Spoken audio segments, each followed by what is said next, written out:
আসসালামু আলাইকুম প্রিয় চাকরি প্রত্যাশী ভাই এবং বোনেরা। এই মুহূর্তে যে যেখান থেকে আমাকে দেখতে পাচ্ছেন সবাইকে আন্তরিক অভিনন্দন এবং শুভেচ্ছা জানিয়ে শুরু করছি আজকের ভিডিও। বরাবরের মতো রিকোয়েস্ট থাকবে যে যেখান থেকে এই মুহূর্তে আমাকে দেখতে পাচ্ছেন প্লিজ এই ভিডিওতে একটা লাইক করে দিবেন এবং অবশ্যই চ্যানেলের প্রথমবার হয়ে থাকলে চ্যানেলটি সাবস্ক্রাইব করে পাশে থাকার জন্য বিনীত অনুরোধ জানাচ্ছি।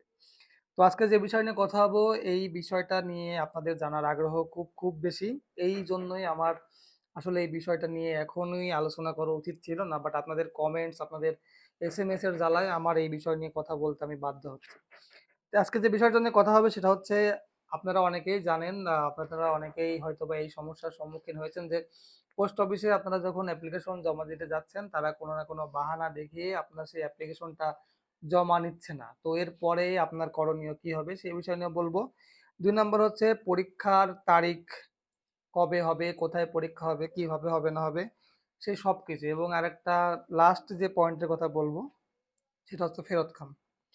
তবে এই মূল আলোচনায় যাওয়ার আগে আপনাদের সঙ্গে আমি একটু একটা বিশেষ ব্যাপারে কথা বলতে চাই। যারা এখনো পর্যন্ত অ্যাপ্লিকেশন করেননি, আগামী 23 তারিখ পর্যন্ত কিন্তু অ্যাপ্লিকেশন পৌঁছানোর শেষ তারিখ, অর্থাৎ আবেদন পৌঁছানোর শেষ তারিখ, নট এ লাস্ট ডেট 23 তারিখ পর্যন্ত আবেদন করার। আবেদন ওই ইউনিটে পৌঁছানোর শেষ তারিখ কিন্তু 23 তারিখ পর্যন্ত। তো যারা এখনো পর্যন্ত অ্যাপ্লিকেশন করেননি, আমার কাছে এরকম অনেক মানুষ আছেন এখনো দ্বিধাদ্বন্দ্বে ভুগছেন যে অ্যাপ্লিকেশন করবেন কিনা, তাদেরকে আমি হাত জোর করে অনুরোধ করবো যে ভাই, যদি চাকরি করার ইচ্ছা থাকে, যদি মনে হয় যে না আপনার অ্যাপ্লিকেশন করা উচিত, তাহলে আগামী 15-16 তারিখ, অর্থাৎ এই বৃহস্পতিবারের আগেই কিন্তু আপনারা অ্যাপ্লিকেশন করে ফেলবেন। তা না হলে কিন্তু পরবর্তীতে আপনি যতই অ্যাপ্লিকেশন করেন আপনার অ্যাপ্লিকেশন সময় মতো যেয়ে পৌঁছাবে না।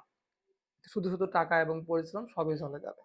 এবং যারা অ্যাপ্লিকেশন করে ফেলেছেন, পরীক্ষার জন্য প্রস্তুতি নিচ্ছেন, একটা সরকারি চাকরির পরীক্ষার জন্য প্রস্তুতি নিতে গেলে সর্বপ্রথম যেটা দরকার হবে সেটা হচ্ছে নিজের মেধা শক্তিকে কাজে লাগাতে হবে, নিজের মেধাটাকে ভালো করে ধারালো করে নিতে হবে। তার জন্য স্ক্রিনে দেওয়া নাম্বারে হোয়াটসঅ্যাপে যোগাযোগ করবেন। খুবই অল্প মূল্যে, খুবই নগণ্য মূল্যে আমি আপনাদেরকে একটা অরিজিনাল অথেন্টিক সাজেশন দিব, যেই সাজেশনটা পড়লে অবশ্যই আপনি লিখিত পরীক্ষায় টিকতে পাবেন। 100% কমন দেওয়ার নিশ্চয়তা শুধুমাত্র আমি আপনাকে দিচ্ছি। এবং সেই সঙ্গে আপনারা কিভাবে আমার সাজেশনের পাশাপাশি আমি এমন একটা বইয়ের নাম বলবো, যেই বইটা পড়লে আপনারা সাধারণ জ্ঞানে বা ভাইবা পরীক্ষা যখন দিবেন, এই ভাইবা পরীক্ষায় এই বই থেকে সবথেকে বেশি প্রশ্ন আসে। তো আমি সেই বইটার নামও বলে দেব। এবং অবশ্যই যারা এখনো পর্যন্ত সাজেশন নেননি, সাজেশন নিয়ে পরীক্ষার জন্য প্রস্তুতি নিয়ে নেন। পরীক্ষার সময় খুব দ্রুত সময়ের মধ্যে কিন্তু পরীক্ষা সময় হতে যাচ্ছে। তো আবেদন পোস্ট অফিসে জমা না নেওয়ার আসলে কারণ কি? দেখেন, আপনারা হয়তোবা বিভিন্ন আপনাদের গ্রামের আশেপাশে যে পোস্ট অফিস গুলো থাকে ভাঙাচোরা, ওইখানে যাচ্ছেন, ওইখানে যে ডাক পিয়ন আছে, যে ডাক রিসিভ করে, সে হয়তোবা আপনাদেরকে বোকা বানাচ্ছে যে আমরা পে স্কেলের জন্য এখনো আন্দোলন করছি। দেখেন, পে স্কেলের জন্য আন্দোলন করার কিছু নেই। সরকার ঘোষণা করে দিয়েছে আগামী এই জুলাই থেকে কিন্তু পে স্কেল কার্যকর অলরেডি হয়ে গিয়েছে। গ্যাজেট প্রকাশ যেদিন হবে সেদিন থেকেই কিন্তু এই পে স্কেলের আওতায় বেতন দেওয়া হবে। তো এই যে আপনাদেরকে একটা বিভ্রান্তিকর একটা মিথ্যা কথা বা মানে ছড়িয়ে আপনাকে ওই আবেদনপত্র গ্রহণ করছে না, এর জন্য কিন্তু আপনারা অনেকেই আমার কাছে জানতে চেয়েছেন যে এই ক্ষেত্রে আসলে কি করার দরকার। এই ক্ষেত্রে আপনারা যেটা করবেন, প্রত্যেকটা জেলায়, প্রত্যেকটা উপজেলায় কিন্তু একটা করে পোস্ট অফিস থাকে। আপনি যখন আপনার গ্রামের আশেপাশে বা আপনার যে নিকটস্থ পোস্ট অফিস সেখানে যদি জমা না নেয়, আপনি একটু কষ্ট করে আপনার জেলায় অথবা আপনার যে উপজেলা আছে সেইখানে যাবেন। ওইখানে অবশ্যই পোস্ট অফিসে আপনার এই ডাকটা জমা তারা নিবে। এবং চেষ্টা করবেন এই ডাকটা যেন দ্রুত সময়ের মধ্যে পৌঁছায়। তার জন্য হয়তোবা কিছু টাকা বেশি দেয়া লাগতে পারে, 50 টাকা বা 20 টাকা, এরকম তারা বেশি নিয়ে থাকে। এটা হলো ইমার্জেন্সি ডাক। তো এই ইমার্জেন্সি ডাকেই কিন্তু আপনারা আপনাদের এই আবেদনপত্রটি ফেলবেন। যারা 15 তারিখের পরে অ্যাপ্লিকেশন করতে যাচ্ছেন তাদের জন্য এই ভিডিওটা খুবই কাজে লাগবে। তো যারা ভাবছেন যে এখন এই ভিডিওটি স্কিপ করে যাবেন, দরকার নাই। আরো কিছু কথা আছে, বেশ ইনফরমেশন মূলক ভিডিও আজকে হতে যাচ্ছে। প্লিজ না টেনে সম্পূর্ণ ভিডিওটা দেখেন। তো আবেদনপত্র অফিসে জমা না দিলে কি করবেন সেটা গেল। ২ নম্বর টপিক হচ্ছে পরীক্ষার তারিখ।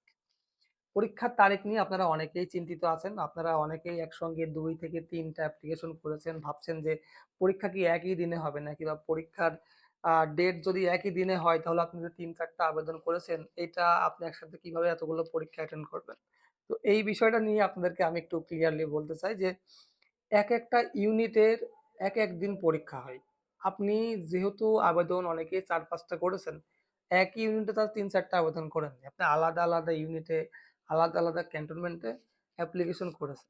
সর্বপ্রথম পরীক্ষা শুরু হবে কিন্তু আপনার ঢাকা থেকে।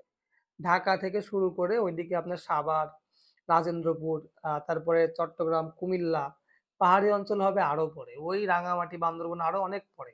এবং যারা উত্তরবঙ্গে অ্যাপ্লিকেশন করেছেন, যেমন ধরেন যে নাটোর, বগুড়া, রংপুর, তারপরে ওইদিকে রাজশাহী যারা অ্যাপ্লিকেশন করেছেন, তারা তারা পরীক্ষা দেবেন এই পাহাড়ি অঞ্চলের কিছুদিন আগে। তো এখনই বিভ্রান্ত ছড়ানোর বা বিভ্রান্ত হওয়ার দরকার নাই। আমি যেটা বলতেছি, আপনারা সময় মতো পরীক্ষা দিতে পারবেন। আনুমানিক যদি আমি আপনাদেরকে বলি, তো ২৩ তারিখ যেহেতু অ্যাপ্লিকেশনের জমা দেওয়ার শেষ তারিখ, এবং এটা যাচাই-বাছাই করার পরে ১ সপ্তাহ বা ১০ দিন লাগবে। আপনারা হয়তোবা আগস্টের ২০ তারিখের পর থেকে কিন্তু পরীক্ষা স্টার্ট হয়ে যাবে। যতদূর পর্যন্ত আমার ধারণা। এটা আনঅফিসিয়ালি বললাম, অফিসিয়ালি এখনো না।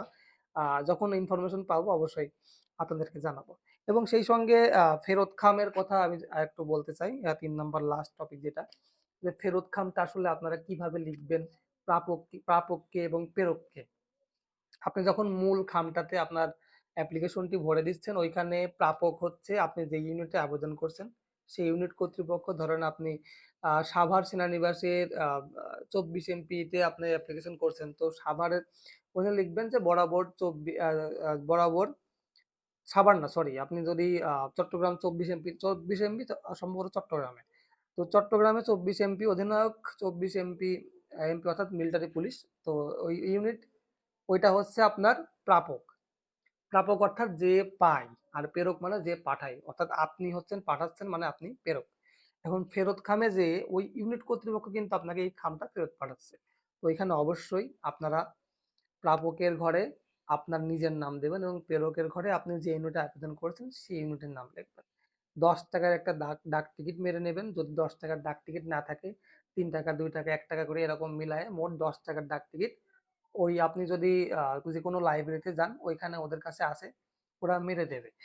এবং আরেকটা কথা বলি, যে ফেরত খাম আসার ক্ষেত্রে অবশ্যই আপনারা সবসময় চেষ্টা করবেন যে আপনি বর্তমান যে ঠিকানায় আছেন সেই ঠিকানায় দিতে। অনেকের স্থায়ী ঠিকানা হয়তোবা হতে পারে রাজশাহী, এবং আপনি থাকেন ঢাকাতে। আপনি চাচ্ছেন যে আপনার এই ফেরত খামটা ঢাকাতেই আসুক, তাহলে অবশ্যই স্থায়ী ঠিকানা আপনি রাজশাহী দিতে পারেন, এবং বর্তমান ঠিকানা ঢাকার যেকোনো যেখানে আপনি থাকেন সেইখানে দিবেন। এই যে বর্তমান ঠিকানা এবং স্থায়ী ঠিকানার মধ্যে আপনার একটা ভুলতাল বাধিয়ে ফেলেন, যার জন্য কিন্তু ফেরত খাম টাইমলি আপনাদের কাছে পৌঁছায় না। তো চেষ্টা করবেন যেইখানে আপনি থাকেন এবং যে সেনানিবাসের আন্ডারে আপনি আবেদন করেছেন সেইটার আশেপাশে থাকার, এবং সেইখানে ফেরত খাম বা সেই ঠিকানায় ফেরত খাম দেওয়ার জন্য আপনি ওইখানে ঠিকানাটা লিখে দেবেন। তো এই ছিল মোটামুটি আজকের আলোচনার বিষয়। আমি চেষ্টা করব আগামীতে একটা গঠনমূলক প্রশ্ন বা ভিডিও নিয়ে আসতে, যেইখানে আমি আলোচনা করব যে আর্মিতে আসলে আসার আগে আপনার শারীরিক সক্ষমতা কতটুকু প্রয়োজন, এবং অসামরিকে চাকরি করতে গেলে আপনার কি, কি ধরনের শারীরিক যোগ্যতা থাকতে হবে, এই বিষয়টা নিয়ে আরেকদিন কথা হবে। আজকে ভিডিওটা অনেক লম্বা হয়ে গেল। তবে যাওয়ার আগে একটা কথা বলতে চাই, যে ভাই শুধুমাত্র সুন্দর চেহারা থাকলে চাকরি হয় না। মেধা থাকলেও চাকরি হয় না। পরীক্ষায় কিভাবে কি লিখতে হবে, কি ধরনের প্রশ্ন হয়, যারা একদমই প্রথমবার অ্যাপ্লিকেশন করছেন তারা কিন্তু আগামাথা কিছুই বুঝবেন না। এবং যারা পরীক্ষা দিয়েছেন এর আগেও কয়েকবার, ভাবছেন যে পরীক্ষা আগের প্যাটার্নেই হবে, তাহলে আপনি এখনো বোকার স্বর্গে বাস করতেছেন ভাই। এইবার পে স্কেলের আন্ডারে নতুন সরকার, নতুন নিয়ম, সবকিছুই একদম নতুন। তো পরীক্ষা এবার খুবই কঠিন হতে যাচ্ছে, যতদূর পর্যন্ত আমি টুকটাক খোঁজ খবর নিয়েছিলাম। পরীক্ষা এবার খুব হার্ড হবে। এখানে কোনো সুপারিশ চলবে না এবার। এবার কোনো অদৃশ্য শক্তি দ্বারা এখানে চাকরি হওয়ার কোনো সুযোগ নেই। দালালের মাধ্যমে চাকরিতে যারা যেতে চাচ্ছেন, কন্ট্যাক্ট করে তাদের কাছে রিকোয়েস্ট করব এই কাজগুলো করেন না। এইবার অন্তত কাজ হবে না। নতুন, নতুন সরকার, নতুন নিয়ম, পরীক্ষা নতুন নিয়মে হবে সবকিছুই। পরীক্ষা 100% আপনার লিখিত পরীক্ষাই হবে। এমসিকিউ পরীক্ষা হওয়ার কোনো সম্ভাবনা নেই এখনো পর্যন্ত যতটুকু জানা গেছে। তবে সবসময় পরীক্ষা লিখিত পরীক্ষাই হবে। এইজন্য আমি আপনাদেরকে বলতেছি, স্ক্রিনে দেওয়া নাম্বারে সামান্য কিছু টাকা দিয়ে আপনারা এই সাজেশনটা নেন। আশা করি আপনাদের উপকারে আসবে। লিখিত পরীক্ষা আপনি 100% কমন পাবেন। এটা আমার উপর বিশ্বাস করে আপনি নিতে পারেন। অনেক কথা বলে ফেললাম। কথার মধ্যে ভুলভ্রান্তি হলে ক্ষমা সুন্দর দৃষ্টিতে দেখবেন। পরবর্তী ভিডিও দেখার আমন্ত্রণ জানিয়ে আমি রাজ আজকের মতো এখানে বিদায় নিচ্ছি। সবাই ভালো থাকবেন, সুস্থ থাকবেন। আল্লাহ হাফেজ।